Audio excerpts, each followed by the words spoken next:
King Charles was given a heartfelt standing ovation in Canada's Parliament in Ottawa after a historic speech in support of the country staying strong and free. But what was never mentioned was the speech was actually really about US President Donald Trump. So you see, there was a promise to protect Canadians and their sovereign rights, but with diplomatic discretion, there was no mention of who might be threatening the country's independence. As you know, claims by President Trump that Canada would be the US's 51st state hung over this speech, but his name was never actually uttered. Listen in to King Charles's remarks. Many Canadians are feeling anxious and worried about the drastically changing world around them. Today, Canada faces another critical moment.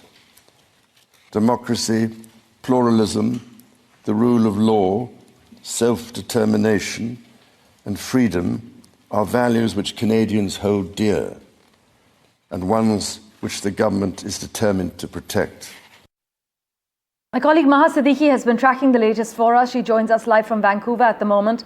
Maha, as we've just heard, King Charles highlighted that Canada does face another critical moment, citing democracy, pluralism, but Donald Trump wasn't actually explicitly mentioned. Take us through the key highlights.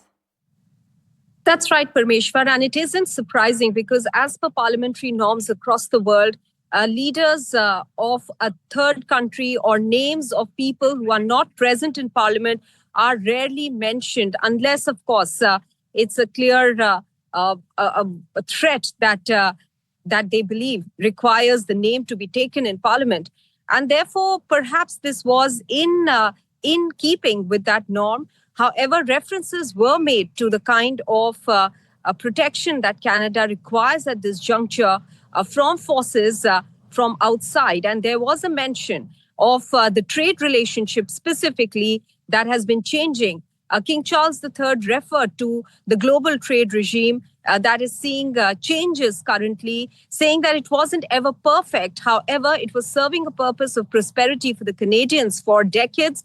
And that has now changed, especially with our closest partners. This was clearly referring to the United States. And then he also referred to the fact that Canada is currently negotiating an economic and security agreement with the United States, but parallelly also looking at having better trade ties with other countries as well. The reference to the constitutions, rather, to freedom, to stability, was all being alluded to the threat coming in from the Trump administration, the 51st threat that has been looming large. So in that context, the speech was clearly important. And the fact that it was being delivered by the monarch in person for the first time in 48 years is a clear indication that it comes because of the threat from down south for Canada. As always, thank you so much for joining us with the latest information and contextualizing all the details for us.